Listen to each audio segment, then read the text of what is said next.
이 오늘 본문 말씀을 중심으로 뜻을 정하라라는 제목으로 함께 하나님 말씀을 나누도록 하겠습니다. 여러분, 프랑스에 가면 대학 중에 그랑제꼴이라고 하는 대학이 있습니다. 우리말로 하면 그랑 하면 그랜드고요, 제꼴 그러면 에꼴, 그래서 스쿨입니다. 그랜드 스쿨, 쉽게 말하면 큰 학교 정도가 됩니다. 이 프랑스의 그랑제꼴은 프랑스에서 가장 유명한 학교 중에 하나로 프랑스의 고위 관료를 양성하기 위한 엘리트 양성 대학입니다. 고등학교 때 최상위 성적을 가진 소수의 학생들 중에서 도전할 수 있는데, 특징은 재수의 기회가 없다는 겁니다. 딱 한 번 도전해서 실패하면 끝. 그러니까 한 번 도전할 때 목숨 걸고 하는 겁니다. 여러분, 운전면허 시험 딱 한 번밖에 도전할 수 없다, 평생. 그러면 어떠시겠습니까? 정말 열심히 공부하시겠죠. 가끔씩 운전면허 시험장에 보면은 막 수입인지가 나달해질 정도로, 난 그 아저씨가 뭘 시험 보나 했더니 원동기 면허 2종이더라고요. 그게요, 원동기 면허 여러분 보셨습니까? 이거 원동기 면허도요, 이게 어렵습니다. 이 오토바이 면허 따는 건데 S자 코스거든요. 좀 좁아요. 그러니까 이 아저씨가 이거를 하는데 워낙 긴장하셔서 달달달 떨면서 S자를 하다 우메 그러면서 꽉 넘어지면 그냥 또 떨어지는 거예요. 인지 하나 더 붙이는 거죠. 자연스럽게 S로 쫙 가야 되는데 이게 발발 하다가 그냥 이제 실패하는 겁니다. 이 그랑제꼴 딱 한 번입니다. 그런데 그거를 딱 합격하고 나면 그 다음부터는 프랑스 정부기관의 고위 관료로, 심지어는 여러분 지난번에 우리 그 프랑스의 정부통신부 장관 여성분이 있었죠. 우리 입양아 출신, 그랑제꼴 출신입니다. 그러니까 거기에 가면 장관까지 일할 수 있는 기회로까지 이제 발돋움할 수 있다라는 거죠. 자, 오늘 본문에 나오는 이 다니엘과 세 친구들 10대 후반의 소년들인데, 이런 종류의 일종의 그랑제꼴, 바벨론 그랑제꼴에 입학을 했습니다. 바벨론 제국에서 운영하는 최고의 엘리트 양성 대학 과정. 바벨론이 유다를 점령하고 나서 그 지역에 뛰어난 엘리트들을 선발해서 이들을 교육시킨 후에 제국의 식민지를 통치하고 제국을 대변하는 리더 역할을 할 사람이 필요했습니다. 그래서 식민지에서 젊은이들을 선발했는데, 이제 안타깝게도 여성들이 아니라 남성들만 뽑고, 또 남성들 중에서도 외모를 보고 뽑았습니다. 외모도 보고 내면의 지혜도 보고, 이렇게 해서 여러 가지를 보고 나서 리더감으로 딱 선발이 됐죠. 자, 이런 선발 과정 중에 뽑힌 여러 유다의 젊은 엘리트 중에 이제 여기 오늘 본문에는 다니엘과 세 친구들이 등장을 합니다. 자, 이 다니엘과 세 친구들이 바벨론 대학에 들어가서 배우는 내용이 뭐냐? 신앙과는 전혀 상관없는 내용들이었습니다. 자, 오늘 본문 4절에 보면 이렇게 말씀을 하죠. 자, 같이 읽습니다. 시작. 곧 흠이 없고 용모가 아름다우며 모든 지혜를 통달하며 지식에 통달하며 학문에 익숙하여 왕궁에 설만한 소년을 데려오게 하였고 그들에게 갈대아 사람의 학문과 언어를 가르치게 하였고. 아멘. 자, 여기 보면 갈대아 사람의 학문과 언어를 가르쳤다. 그러니까 언어도 바벨론 언어를 사용하고, 그 다음에 중요한 건 뭐냐? 바벨론의 학문들이었습니다. 여러분, 당시 바벨론에서 발전한 것은 천문과 점성술이었습니다. 그래서 이 천문과 점성술이 발달하면 뭐가 또 발달하냐면요, 마술이 발달하고요, 그리고 악귀를 쫓아내는 축사와 같은 것들이 이제 발전을 합니다. 자, 여기 들어가면 이 여태까지 배웠던 유다의 문명과는 전혀 다른 이질적인 학문을 배우게 되는 거죠. 물론 거기 들어가면 제국이 특별히 이들을 아주 귀하게 여겨서 국가 장학금이 지급이 됩니다. 5절에 보면 왕이 지정해서 그들에게 왕의 음식 또 포도주에서 날마다 쓸 것을 주어 3년 동안 전액 장학생으로 다니게 됩니다. 자, 그러면은 여기서 이런 학문들을 배우다 보면 이런 게 뭐가 있냐면 점성술, 아까 배운다고 그랬죠. 근데 여러분, 점성술과 미래를 예언하는 이 복수를 배우는데, 이 복수를 배울 때 뭐가 들어가냐면 동물 내장 연구가 들어갑니다. 동물 내장 연구라는 건 뭐냐면 동물의 내장을 갈라서 내장의 위치를 갖고 점을 치는 기술이죠. 어떻게 하는지는 모르겠지만 뭐 예를 들면 토끼를 뱅뱅뱅 돌리다가 바닥에 팍 내친 다음에 배를 열고 이 운명이 어떻게 되냐 뭐 이런 식으로 해가지고 동물의 운명을 갖고 미래를 점치는, 이게 이제 동물 내장 연구. 그리고 바벨론에서 나름대로 이제 그 운명과 축사를 하면서 이제 발달한 그 주문 연구, 부적 쓰는 연습, 그리고 마술, 이런 것들이 오늘날까지 알려진 바벨론의 학문들이었습니다. 일단 바벨론으로 가면 유다인으로서 자기 정체성을 드러내면 안 됩니다. 자기 이름 쓰면 안 됩니다. 이름을 모두 다 이제 바벨론식으로 바꾸는 거죠. 뭐 영어 학원 가면 어떤 학원들은 그런 경우 있지 않습니까?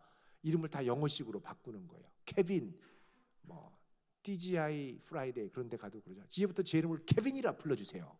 케빈, 베티, 뭐 리즈 뭐 이래 가지고 막 부르지 않습니까? 그 바벨론에 가서도 이 대학에서 유다 이름 쓰면 안 되고 다 바벨론식으로 이름을 바꿨어야 됐습니다. 그래서 다니엘의 이름은 오늘 본문에 보면 벨드사살, 이름이 그죠? 좀 특이하죠. 7절에 다니엘은 벨드사살. 그리고 하나냐는 이 뭐라고 나옵니까? 사드락. 미사일은 아니고 미사엘은 메삭. 아사랴는 아벳느고. 여러분 여기 이제 이름 보면 좀 특이한 이제 특징들이 있습니다. 그 뭐냐면 여기 이스라엘식 이름은 엘냐랴 이렇게 끝나죠. 엘냐랴. 다니엘, 그죠? 아사랴, 미사엘, 하나냐. 자, 엘은 엘로힘, 하나님을 말하는 거고요. 냐, 야, 요거는 다 여호와, 야훼를 가리키는 말입니다.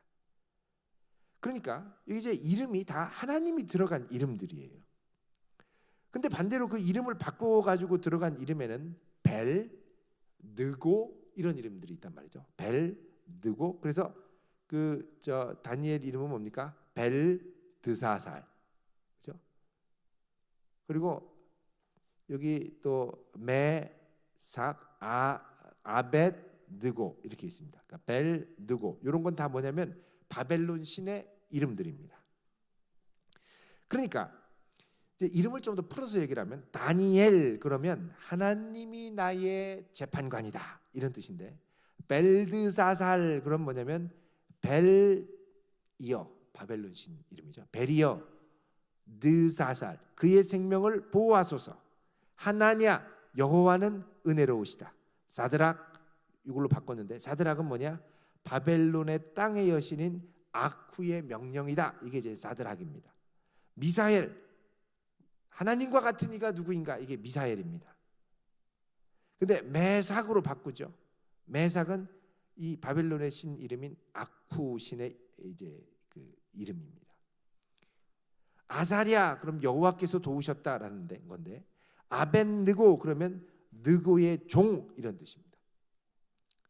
자, 이렇게 해서 자기 이름도 여호와 하나님의 자녀인 걸 정체성을 싹 다 지워버리고 제국에서 하여간 최고의 엘리트로 살아남아서 최고의 출세의 길을 가두는 청년들 안에서 아마 여러 가지 경쟁들이 치열했을 겁니다. 여러분도 대학 가면 일단 공부 열심히 하고 이제 기말고사, 중간고사 되면 뭐 치열하게 공부하지 않습니까? 또 학점도 잘 또 관리하셔야 되고요. 아주 치열하게 열심히 하는데 그렇게 치열하다 보면 뭘 내던지냐면 내가 기독교인으로서 성도의 정체성을 내던집니다. 그 자꾸 내가 예수님 믿는다는 거 드러내면 불리할 것 같은 거예요. 그 친구들하고 같이 밥 먹는데도 기도 안 합니다. 속으로만 합니다. 그리고 교회 다니는 줄 몰라요. 그게 유리하다고 생각하는 거예요. 왜냐하면 내가 예수 믿는다고 딱 드러내는 순간 나한테 불리한, 야 너 교회 다니잖아 뭐 이러면 그 다음부터 꼼짝 못하는 경우가 생긴다는 거죠. 여러분 이렇게 하다 보면 대학교에 딱 가면서 우리 대학생들 같은 경우는 자기 신앙의 정체성을 잃어버리기가 쉽습니다. 일단 딱 대학에 가면 무한대로 자유가 주어지고 거기 가면 뭐 선배님들이 환영해 오라고 그러고 술 억지로 먹이고 뭐 이런저런 이유로 뭐 돌아다니고 또 뭐 하다 보면은 꽃 피고 뭐 벚꽃놀이 가고 MT 가고 기말고사 여름방학 가을이 시작됐는데 또 MT 가고 체육대회 하고 붙인 게 붙이고 중간고사 보고 조금 쉴만한데 숙제가 막 밀려가지고 숙제하다 보니까 여러분 지금까지 온 거 아니에요. 1년 그냥 날아갔습니다. 1년 그냥 날아갔어요. 1년. 이러다 보면 내가 지금 뭐 하는가 싶고요. 이 자유 가운데 뭘 해야 되는지도 잘 모르겠습니다. 그런데 놀라운 건요, 이렇게 모두 다 이렇게 혼돈과 공허 가운데 막 이제 방황하는 이때에 다니엘, 그리고 다니엘의 세 친구, 특별히 다니엘은 바벨론 제국의 대학에서 공부를 했지만 제국이 몰아가는 방식으로 끌려가지 않았다는 겁니다. 그러니까 제국이 강요하는 삶의 방식을 따라가지 않았다는 겁니다. 이게 놀라운 거죠. 다 그냥 바벨론식으로 따라가는데 다니엘은 크리스천으로 자기의 삶의 방식을 하나님 앞에 포기하지 않는 거예요. 하나님을 예배하고 성도로서의 거룩과 정체성을 드러내는데 주저하지 않더라는 겁니다. 그 대표적인 게 바로 8절입니다. 읽어보겠습니다. 시작. 다니엘은 뜻을 정하여 왕의 음식과 그가 마시는 포도주로 자기를 더럽히지 아니하리라 하고 자기를 더럽히지 아니하도록 환관장에게 구하니. 자, 다니엘은 뭐 했냐? 여기 보면 뜻을 정했다고 합니다. 여러분 뜻 정하셨습니까? 모르겠어요. 술에 술 탄 듯 물에 물 탄 듯 구름에 흘러가듯 달 가듯이 가는 나그네. 나는 무엇인가? 그냥 가다 보면 이렇게 또 시간이 오는 거죠. 근데 다니엘은요, 딱 뜻을 정했는데 그 뜻은 뭐냐? 바벨론 제국의 최고의 권력자인 바벨론 왕, 그 왕이 제국의 엘리트들에게 하사하는 장학금, 포도주, 왕의 음식으로 자기를 더럽히지 아니하리라 하고 결단했다는 거예요. 여러분, 왕의 음식으로 왜 자기를 더럽힌다고 생각했냐면 그 당시에는 대부분의 고기들, 술들이 이방 신전에 제사로 드려지고서는 유통되기 때문에 그렇습니다. 그러니까 다니엘은 성경 말씀이 이야기하는 제의적인 정교를 지키기를 원했고 쉽게 자기를 이방의 제의에 이렇게 쉽게 내주기를 원하지 않았습니다. 그래서 어떻게 했냐? 환관장에게 부탁을 해서 음식을 거부하고 물과 채소만 먹습니다. 그 환관장에게 가서 부탁합니다. 제가 이러저러 하고 뜻을 정한 바 있으니 이제부터 채소와 물만 먹겠습니다. 나물과 물만 먹겠습니다. 샐러드만 먹겠습니다. 이렇게 얘기해요. 오늘날로 하면.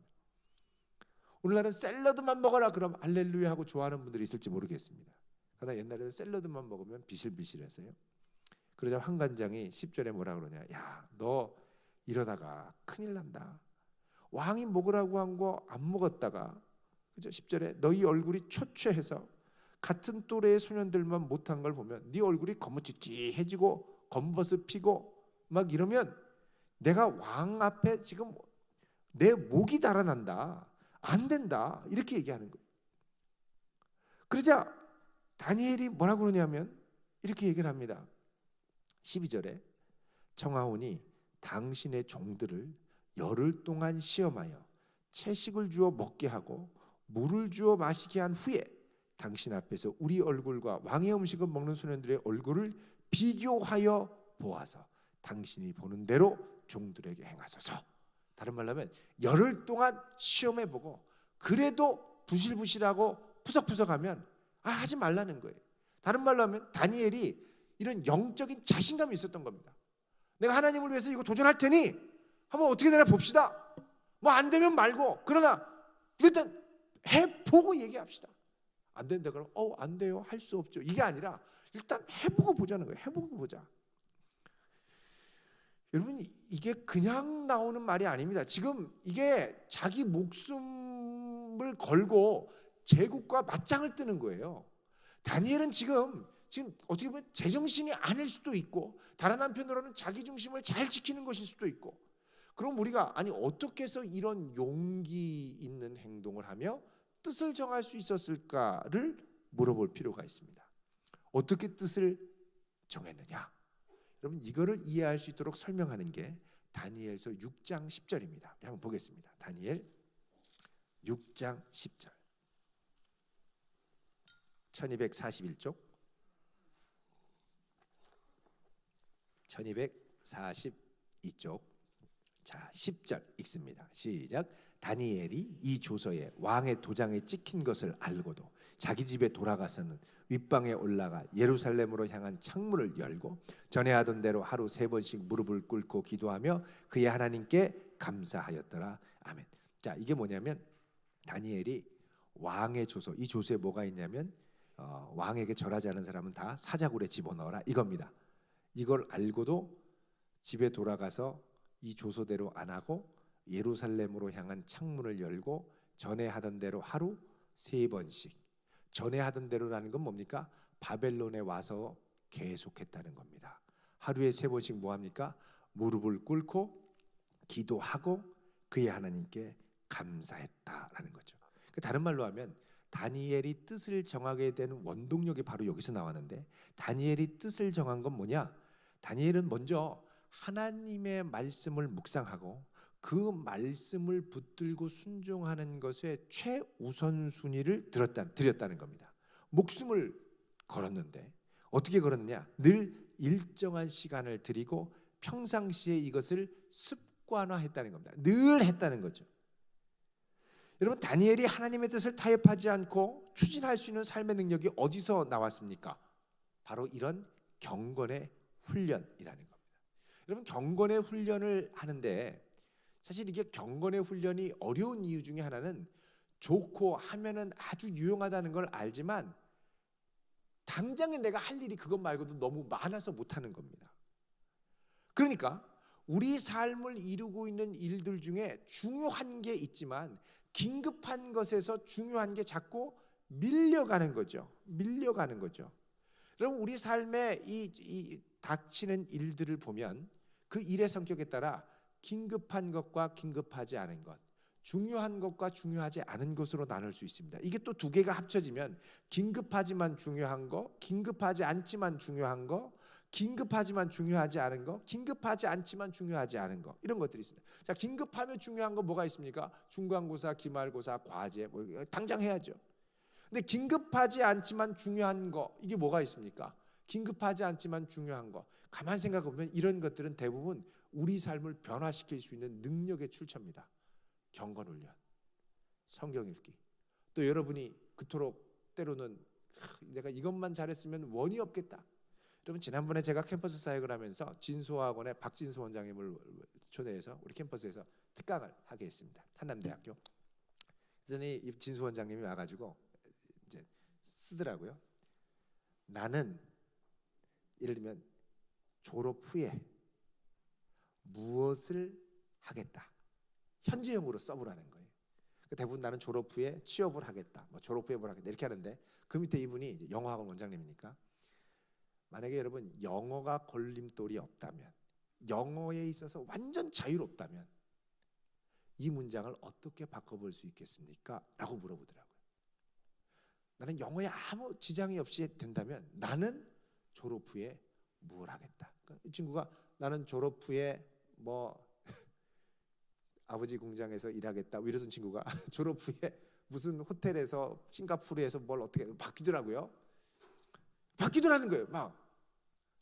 그러니까 다 그렇게 이제 막힘이 없다고 생각하고 쫙 써보니까 너무 스스로 뿌듯하고 흥분되는 거 있죠. 막 입이 막 이렇게 막 걸쳐 있습니다.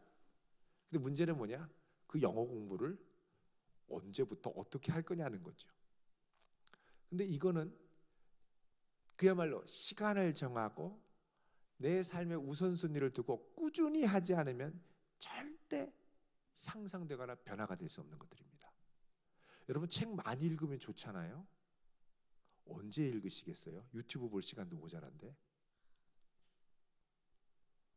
어쩔 수 없이 시간을 정해서, 뜻을 정해서, 시간을 정해서 꾸준히 하는 거 외에는 방법이 없는 거예요. 근데 꾸준히 하려면 항상 긴급한 일 때문에 밀려난다는 거죠. 그래서 우리에게는 정말 우리 삶을 변화시킬 수 있는 대부분의 능력이 일어나는 게 바로 급하지 않고 중요한 일들을 처리하는 건데, 이 급하지 않고 중요한 일들을 처리할 수 있는 영역이 점점점 좁아집니다. 대신 급하고 중요한 것들을 하다 보니까 중요하지 않아도 긴급한 거면 무조건 우선하는 이상한 습관이 생깁니다. 그래 막 긴급한 대로 막 쫓아가다 보니까 나중에 어떻게 되냐면 긴장이 되잖아요. 긴장이 풀려요. 긴장이 풀리면 긴급하지 않고 중요하지 않은 일로 도망갑니다. 완전 퍼져 있는 거죠. 멍하니. 그런데 갑자기 막 내일 모레까지야 그럼 또 와 그리고 또 와가지고 또 정신없이 하다가 또 퍼졌다가 하다가 퍼졌다가. 그러니까 뭐 졸업하고 뭐 저 1학년 지나고 나서 뭐 좀 과제도 하고 뭐 한 것 같은데 뭐 한 게 없습니다. 책도 안 읽고 성경 읽도 꿈도 못 꾸고. 여러분 다니엘은요 어떻게 보면 큐티맨이었습니다. 뜻을 정하여 날마다 하나님 앞에 아침 점심 저녁 3번을 기도하며 하나님 말씀을 붙들었었죠. 사실 이래서 다니엘이 뜻을 정해서 환관장에게 나를 더럽히지 않고 시험해봐라라고 하는 용기와 담력이 생길 수 있었다는 겁니다. 여러분 카페라테 효과라고 아마 들어보셨을 겁니다. 미국의 데이빗 바흐라고 하는 사람이 주장을 했죠. 매일 먹는 커피값 4달러, 우리 돈으로 아마 한 4,000원에서 5,000원. 매일 커피 안 먹고 저축해봐라. 커피 안 먹고 저축해보라는 건 말이 안 되겠죠. 커피 먹으면서 그것만큼 또 저축해라 뭐 이렇게 되겠죠. 자, 꾸준히 저축하면 한 달에 12에서 15만 원을 모을 수 있고, 이걸 30년간 그냥 저금만 계속해도 꾸준히 하면 2억 이상의 자금이 모인다고 그러지 않습니까? 조건은 매일 꾸준히 해야 된다는 겁니다. 근데 여러분 이게 꾸준히 하는 게 어려운 거예요. 그런데 다니엘은 이 꾸준히 하나님 앞에 서서 영적으로 계속해서 믿음을 갖고 담력, 하나님이 주시는 담력으로 갔더니 어떤 일이 일어나느냐? 15절 보십시오. 오늘 본문 다니엘 1장 15절 읽습니다. 시작. 열흘 후에 그들의 얼굴이 더욱 아름답고 살이 더욱 윤택하여 왕의 음식을 먹는 다른 소년들보다 더 좋아 보인지라. 이거는 하나님이 은혜 주셔서 가능하게 된 겁니다. 결국 어떻게 되느냐? 16절 읽습니다. 시작. 그리하여 감독하는 자가 그들에게 지정된 음식과 마실 포도주를 제하고 채식을 주니라. 결국 제국의 방침도 다니엘에 의해서 바뀌게 된 거죠. 능력으로 입증되니까 바벨론 대학 안에서도 믿음으로 살 수 있는 길이 열린 겁니다. 여러분, 여러분이 지금 있는 삶의 현장에서 믿음으로 살 수 있는 길을 구할 수 있기를 바랍니다. 그냥 잠깐 기도하고 했으면 좋겠다 정도가 아니라 날마다 뜻을 정하여 꾸준히 주의 뜻을 구하며 하나님 주시는 지혜로 담대하게 도전해 보는 거죠. 근데 이런 담력과 믿음은 결코 꾸준하게 주 앞에 내가 날마다 서지 않으면, 경건의 훈련과 능력이 구비되어 있지 않으면 나올 수 없는 것들입니다. 부러워는 할 수 있겠죠. 그러나 그것이 내 능력이 되지는 않습니다. 여러분 이제부터 젊은 때에 이 하나님의 능력을 나의 능력으로 삼을 수 있기를 바랍니다. 이거 일단 경험하고 하나님을 나의 자신감으로 삼고 하나님의 능력이 역사하는 나의 삶을 경험하게 되면요, 어떤 도전이 오더라도 설레입니다. 흥분돼요. 하나님이 이걸 또 어떻게 역사하실까? 그럼 어떻게 합니까? 될 대로 되겠지가 아니라 날마다 이거 갖고 뜻을 정하여 아침이고 점심이고 저녁이고 내가 정한 그 시간에 하나님께 이거 갖고 나아가는 거죠. 여기서 능력이 생깁니다. 말씀의 능력도 생기고 응답의 능력도 생기고. 여러분 다니엘이 그냥 특이해서 저렇게 응답을 받고 능력이 나타났다? 절대 그렇지 않습니다. 날마다 뜻을 정하여 주 앞에 나아가는 능력이 바로 다니엘의 능력이었습니다. 날마다 하는 것 조금 힘들죠. 꽤 힘들 수 있습니다. 그렇게 하려면 이게 내 삶의 일부로 만들어져야 되고, 어떤 일이 있어도 죽었다 깨나도 늘 하는 나의 일상, 루틴이 돼야 되는 거죠. 지난번에도 한번 말씀드렸죠. 여러분 모든 탁월한 열매를 맺은 사람들에게는 루틴이 있습니다. 루틴은 뭐냐? 고정적으로 하는 것. 예를 들어서 뉴턴이 있지 않습니까? 만유인력. 뉴턴은 아침에 일어나서 저녁에 잘 때까지 루틴이 10몇 년 동안 날마다 똑같대요. 1분 1초도 안 바뀌고. 그래서 동네 아저씨들이 뉴턴이 이렇게 산책하면 5시네. 뉴튼 산책할 시간 딱 알았다는 거 아닙니까? 여러분 그런 능력이 있어야 돼요. 루틴이 있어야 됩니다. 어떻게 될지 모르지만 여러분 지금부터 개발하십시오. 아침에 일어나든 밤에 자든 시간은 어떠하든 간에 날마다 뜻을 정하여 하나님께 나아갈 수 있는 시간, 아침에 일어날 수 있는 시간, 잠들 수 있는 시간 정해 놓으십시오. 일어나자마자 할 것을 정해 놓으십시오. 여러분 우리 학생들 보면 밤늦게 보통 잔다고 그러는데 밤 3시에 요 이마트 24시 가면 있거든요. 근데 그것도 규칙적이지 않은 것 같아요. 규칙적으로 날마다 이마트에 와서 라면 먹는 사람 제가 못 봤습니다. 그것도 계속하면 능력이 됩니다. 불규칙적으로 라면 먹으면 살만 투둥퉁퉁 부는데요. 그것도 규칙적으로 먹으면 몸이 적응을 해서 밤에 살이 안 쪄요. 거기에 맞는 신진대사 사이클이 돼서 되는 거예요. 불규칙할 때 항상 무너집니다. 규칙적으로 가면 거기서 능력이 되죠. 여러분 하나님의 말씀을 규칙적으로 붙들 수 있기를 바라고요. 기도의 능력을 규칙적으로 붙들 수 있기를 바랍니다. 그리고 내가 정말 주님의 능력에 힘입어 이루고 성취하고 도전해보고 싶은 것들요. 루틴을 만드십시오. 기도하며 좋은 열매가 우리 모두에게 있을 수 있기를 축원드립니다. 기도하겠습니다. 거룩하신 하나님, 우리의 삶에 뜻을 정하기를 원합니다.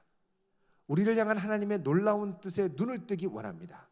주여 우리를 붙들어 주시고 순종할 수 있는 용기, 주님의 능력을 신뢰할 수 있는 담대함을 허락하여 주사 우리를 통하여 귀한 아름다운 생의 열매들이 맺어질 수 있도록 살아계신 하나님 역사하여 주시옵소서.